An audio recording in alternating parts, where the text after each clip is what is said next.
Hi hello good morning. ಇದು Monday morning. ಬೆಳಗ್ಗೆನೇ ಬೇಗ ಎದ್ದು ರೆಡಿಯಾಗಿ ಕಾಲೇಜ್ಗೆ ಹೋಗ್ತಾ ಇದ್ದೀನಿ. ರೋಡಲ್ಲೆಲ್ಲ ನೀರು ನಿಂತಿದೆ. ನಿನ್ನೆ ರಾತ್ರಿ ಮಳೆ ಬಂತು.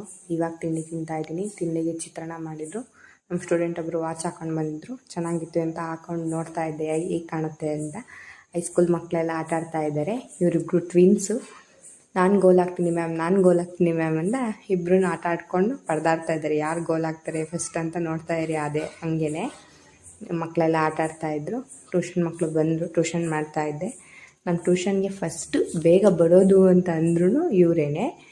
ಎಲ್ಲರೂ ಹೋದ್ಮೇಲೆ ಲಾಸ್ಟಿಗೆ ಹೋಗೋದು ಟ್ಯೂಷನಿಂದ ಅಂದ್ರೂ ಇವರೇನೆ. ಓದ್ಕೊತಾ ಇದ್ದಾರೆ ಮಕ್ಕಳೆಲ್ಲ ಓದ್ಕೊತಾ ಇದ್ರು. ಇವತ್ತಿನ ಥಾಟ್ ಏನಂದರೆ, ಏನು ಮಾಡಬೇಕೆಂದು ಮಾತ್ರವಲ್ಲ, ಏನು ಮಾಡಬಾರದೆಂದು ನಿರ್ಧರಿಸುವುದು ಕೂಡ ಅಷ್ಟೇ ಮುಖ್ಯ. ನಾವು ಲೈಫಲ್ಲಿ ಏನು ಮಾಡಬೇಕು, ಏನು ಮಾಡಬಾರ್ದು, ಯಾವುದು ಒಳ್ಳೆಯದು, ಯಾವುದು ಕೆಟ್ಟದ್ದು, ಪ್ರತಿಯೊಂದು ವಿಷಯನೂ ಕೂಡ ಯೋಚನೆ ಮಾಡಿ ನಿರ್ಧಾರ ತಗೊಳ್ಬೇಕು. ಲೈಫಲ್ಲಿ ಒಂದು ಹೆಜ್ಜೆ ಇಡಬೇಕಾದ್ರೂ ಕೂಡ ಯೋಚನೆ ಮಾಡಿ ಹೆಜ್ಜೆ ಇಡಬೇಕು. ನಾವು ಇದು ಒಳ್ಳೆಯದು, ಇದು ಕೆಟ್ಟದ್ದು, ಇದು ಯೋಚನೆ ಮಾಡ್ದಲೇ